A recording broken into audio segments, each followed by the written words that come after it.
Okay, welcome friends. In this tutorial, I'm going to show you how to make a YAM stamp for our empty bowls project.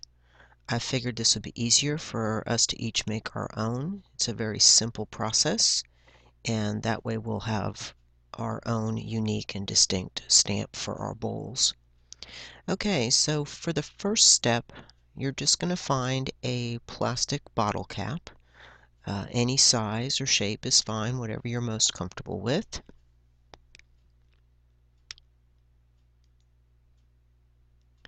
The next thing you're going to do is get a Sharpie marker and centering your letter Y in the middle of your bottle cap, just go ahead and draw a large Y right in the center. You're then going to add the A and the M in the standard format for our YAM logo.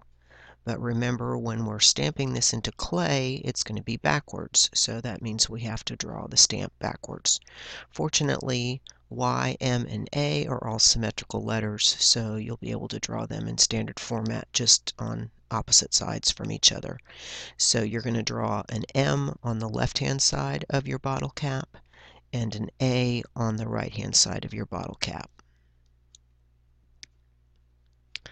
Now it's time to heat up the handy dandy glue gun. I'm using a high temp glue gun, which worked fairly well. I wouldn't see why a low temp glue gun wouldn't work as well. You could also use thickened white glue or fabric paint.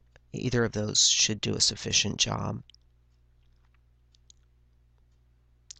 Okay, once your hot glue is heated up, then you're ready to apply the glue to your stamp. And you're simply going to trace the letters that you drew on your bottle cap with your hot glue. Work slowly and carefully. You want to try to get a nice even bead so that you'll have a fairly even stamp, although I think imperfections would probably look pretty cool as well, but this should be fairly foolproof.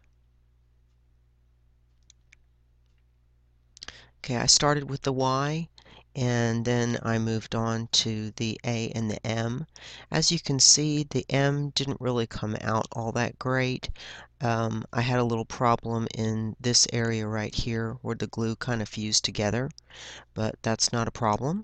Once the glue cooled, I was able to kind of pick at it and peel it off the cap and then redo the M again with a little bit better bead of hot glue.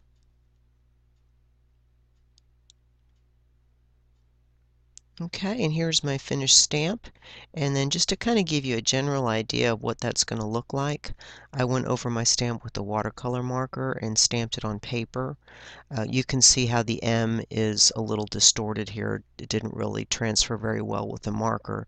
But of course, when you're pressing this into clay, you're going to get a lot better detail because you'll be able to go down into the clay sufficiently. I hope this is an easy to understand tutorial. I don't think anybody will have any problem creating these. If you do have any issues, y'all just give me a shout. Be glad to help you out. And if you still want me to make a stamp for you, let me know that also, and I'll try to have those ready to go at our next meeting. Thanks. Hope y'all had a wonderful holiday, and I'll see you soon.